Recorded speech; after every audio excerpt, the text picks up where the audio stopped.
जय हिंद दोस्तों, मैथमेटिकल महेंद्र में आपका स्वागत है। आज हम प्रश्नावली 3.3 का प्रश्न संख्या पहले का सेकंड पार्ट हल करेंगे। हमको दो रेखीय समीकरण दे दिए। पहली है 3x प्लस 4y बराबर 10 और दूसरी है 2x माइनस 2y बराबर 2। दोस्तों, हमने इस क्वेश्चन को प्रतिस्थापन एवं विलोपन विधि से हल करना है और लास्ट में हमें यह भी बताना है कि कौन सी मेथड, कौन सी विधि आपको अच्छी लगी। दोस्तों, इस क्वेश्चन को पहले करते हैं हम विलोपन विधि से। दोस्तों, पहले समीकरण लिखेंगे। पहली समीकरण क्या है? 3x प्लस 4y बराबर 10 है। ये होगी दोस्तों हमारी समीकरण एक। दूसरी क्या है समीकरण? 2x माइनस 2y बराबर कितनी है? 2। ये होगी दोस्तों समीकरण 2। दोस्तों, मैंने आपको विलोपन विधि में बता रखा है कि हम कोई भी एक चर लेते हैं और उन चरों के गुणांक हम समीकरण 1 और 2 में बराबर करते हैं। जैसे मैंने यहाँ चर ले लिया y।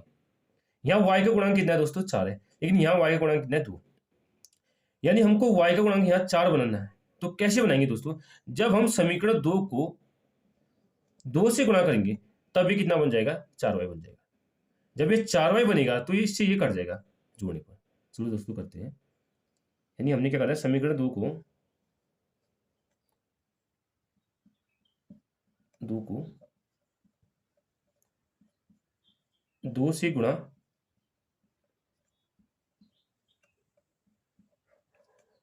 करने पर समीकरण एक लिखो पहले। ये 3x प्लस 4y बराबर क्या है? 10 है। इसको समीकरण मान दे तीसरी। अब नई समीकरण क्या बनी हमारी? जब 2 से गुणा करेंगे समीकरण 2 को, यानी पूरे को गुणा करना पड़ेगा, लेफ्ट हैंड साइड भी और राइट हैंड साइड भी। 2 गुणा 2 यानी 4x माइनस 2 गुणा 2 दूनी 4y। 2 गुणा 2 दूनी 4, यानी दोस्तों हमारी क्या बन गई? समीकरण चौथी बन गई। यानी ये नई समीकरण बन गई। अब देखो दोस्तों, जब विपरीत साइन होते हैं और गुणांक सेम होते हैं तो कट जाता है। कब कटेगा? जोड़ने पर।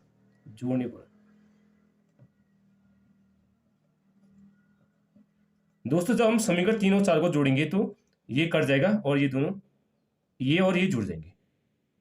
तो क्या हो जाएगा? 3x में 4x जोड़ेंगे ना, 7x। ये 0 हो जाएगा बराबर 10 में 4 जोड़ा क्या हो जाएगा? 14। तो x बराबर क्या हो जाएगा हमारा? 14/7। 7 क्यों होगा? क्योंकि ये गुणा में है। अब 7 का भाड़ा आता होगा आपको, 7 दूनी 14।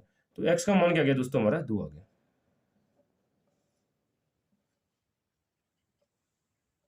अब x का मान हम कहीं भी रख सकते हैं समीकरण 1 या 2 में। अब हमें लगता है x का मान समीकरण 1 में रखने पर, इसलिए x का मान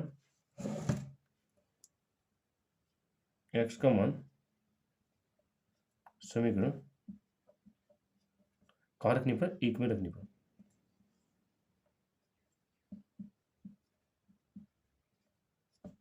देखो दोस्तों, 3 गुणा x का मान कितना है दोस्तों? 2 प्लस 4, ये 4 है ना, 4 इंटू वाई बराबर 10 है। अब देखो दोस्तों 4y, 3 दूनी 6, 3 दूनी 6 प्लस 4y बराबर 10। अब देखो दोस्तों 4y बराबर क्या हो जाएगा? ये 10, ये प्लस 6 यहाँ आएगा, क्या होगा? -6। तो 4y बराबर क्या हो जाएगा हमारा दोस्तों? 10 में 6 घटा कितना? 4। तो y बराबर क्या हो जाएगा हमारा? ये 4 गुणा में तो बट्टे आ जाएगा, 4/4 कटा के आ गया 1। तो y का मान क्या आ गया दोस्तों? हमारा 1 आ गया। इसलिए हमारा x क्या निकल गया? x बराबर 2 और y बराबर क्या निकल गया हमारा? 1। दोस्तों ये हो गया हमारा आंसर। आया समझ दोस्तों? कुछ टफ नहीं है। अब बहुत को डाउट होगा कि यार यहाँ जोड़ा ही क्यों। देखो दोस्तों, हम क्या कर रहे हैं यहाँ पे, हल्का रफ में समझना हुआ क्या यहाँ पे। हमने क्या करा दोस्तों, यहाँ देखो, जोड़ने पर हमने समीकरण 3 और 4 को जोड़ दिया। जोड़ने पर हमने जोड़ दिया समीकरण 3 प्लस 4। जब दोस्तों इनको जोड़ेंगे, यानी बाएं साइड वाले को एक साथ जोड़ेंगे, क्या हमारा ये हो जाएगा 3x plus 4y plus 4x minus 4y बराबर क्या है? बाएं वाले को एक साथ जोड़ना है और दाहिने वाले को एक साथ, 10 प्लस 4। अब देखो दोस्तों, 3x में 4x से जोड़ेंगे होगा 7x। आप देखो दोस्तों प्लस वाई है, ये माइनस वाई, ये कट गया तो क्या आ गया हमारा 0 आ गया। तो ये क्या गया 10 में, सॉरी हमने बाएं तरफ वालों को एक साथ जोड़ा और दाहिनी तरफ वालों को एक साथ। ये दाहिनी तरफ क्या हमारा 10 और 4 को जोड़ के कितना आ गया 14 आ गया। अब देखो दोस्तों 7x बराबर क्या आ गया हमारा 14। तो x बराबर कितना हो गया 7 नहीं 14, ये 2 आ गया। दोस्तों आप ऐसे भी कर सकते हो, मतलब हम कर रहे हैं यही है, लेकिन मैंने यहाँ शॉर्ट में बता दिया। आया दोस्तों समझ में? दोस्तों अब हमने इस क्वेश्चन को प्रतिस्थापन विधि से हल करना है। हमको दो रैखिक समीकरण दे रखी है। पहली है 3x प्लस 4y बराबर कितनी है 10। इसको मान लो दोस्तों समीकरण 1 है। और दूसरी रैखिक समीकरण है दोस्तों 2x माइनस 2y बराबर कितनी है 2। इसको मान लिया दोस्तों हमने समीकरण 2। दोस्तों प्रतिस्थापन विधि में हम करते क्या है, प्रतिस्थापन विधि में हम कोई भी एक समीकरण लेते हैं और उसके एक चर को दूसरे चर के पदों में लिखते हैं, जो मैंने आपको पहले बता दिया। चलिए दोस्तों हम कोई भी एक समीकरण लेते हैं, जैसे मैंने ले ली समीकरण 1। समीकरण 1 से क्या दोस्तों समीकरण 1 3x प्लस 4y बराबर कितनी 10। तो 3x बराबर क्या हो जाएगा 10। ये प्लस वाई इस साइड आएगा होगा माइनस 4y। ये प्लस 4y यहाँ आया माइनस 4y। तो x बराबर क्या हो जाएगा दोस्तों 10 माइनस 4y बराबर ये 3। ये हो जाएगी दोस्तों समीकरण हमारी 3। यहाँ तक तो कोई परेशानी नहीं ना।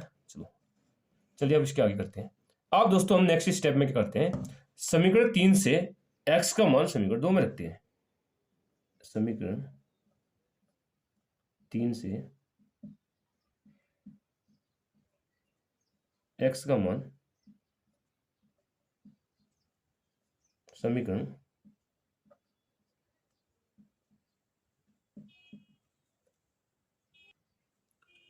समीकरण 2 में रखने पर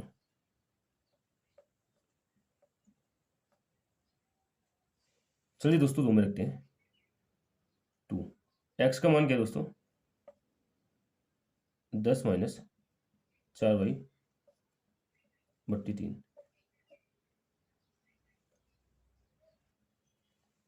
प्लस माइनस 2y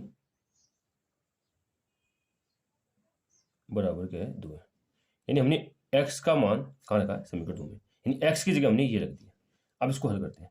देखो दोस्तों ये क्या हमारा गुणा में है, ये पहले इससे गुणा होगा 10 से, फिर ये किससे होगा 4 से। चलो गुणा करते हैं। 10 गुणा 2 10 दूनी 20 माइनस 4 गुणा 2 4 दूनी 8 या 2 गुणा 4 4 दूनी 8 भाई बट्टी ये आ गया हमारा 3 माइनस 2y बराबर 2। अब देखिए दोस्तों ऐसे क्वेश्चन हम कैसे सॉल्व करते हैं, बज्र गुणा से करते हैं, यानी क्रॉस मल्टीप्लिकेशन से करते हैं। इसके बट्टा ए कर दिया, ये हमने कर दिया क्रॉस मल्टीप्लिकेशन। इससे ये गुणा होगा और इससे ये, और लास्ट में ये 3 से ही गुणा होगा। क्यों होगा, क्योंकि ये बराबर की एक साइड है। चलिए दोस्तों किसी भी संख्या को 1 से गुणा करते हैं वही संख्या आती है हमारी क्या आ गई 20 माइनस 8y माइनस 3 गुणा 2 6 यानी 6y बट्टे 3 गुणा 1 3 3 एकम 3 बराबर 2। आप देखो दोस्तों इसका बट्टे 1 करेंगे, यहाँ भी क्या करेंगे बज्र गुणा, यानी क्रॉस मल्टीप्लिकेशन करेंगे। इससे ये गुणा होगा, इससे ही होगा, यानी इससे ही होगा। लेकिन 3 1 से गुणा क्यों नहीं होगा, क्योंकि ये बराबर के इस साइड एक संख्या है और बराबर के इस साइड, यानी जब दोनों एक साइड हो जैसे ऊपर है तब गुणा करते हैं, अन्यथा हम ऐसे नहीं करते। किसी भी संख्या को 1 से गुणा करते क्या आती है वही संख्या आती है। ये हो जाएगा हमारा 20 माइनस 8y माइनस 6y बराबर। अब देखो दोस्तों 3 गुणा 2 3 दूनी 6। अब देखिए दोस्तों आगे 20 माइनस माइनस क्या होता है प्लस होता है जुड़ेगा, लेकिन साइन किसका आता है माइनस का आता है। 8 से 14 यानी 14y आ गया बराबर क्या आ गया 6। अब देखो दोस्तों माइनस 14y बराबर ये 6 प्लस 20 यहाँ आएगा क्या होगा माइनस 20 आएगा। अब देखिए दोस्तों इसको यहाँ करते हैं, जगह नहीं नीचे हमारा क्या था माइनस क्या था दोस्तों ये माइनस 14y बराबर क्या है 6 माइनस 20। अब देखिए दोस्तों कैसे करते हैं, -14y, ये यहाँ कुछ नहीं है तो प्लस, प्लस माइनस क्या होता है, माइनस होता है, घटेगा। लेकिन साइन किसका बड़ा है, 20 का, 6 का छोटा है, यानी 20 बड़ा है ना, तब माइनस लगता है आगे, यानी 20 में 6 घटा गया -14। आप देखिए दोस्तों, माइनस से माइनस कर गया, तो y बराबर क्या हो जाएगा हमारा, 14/14। बट्टा नीचे क्यों आया, क्योंकि ये गुणा में 14 बन जा 14, यानी 1 से कट गया, तो y बराबर क्या हो गया हमारा, 1 आ गया।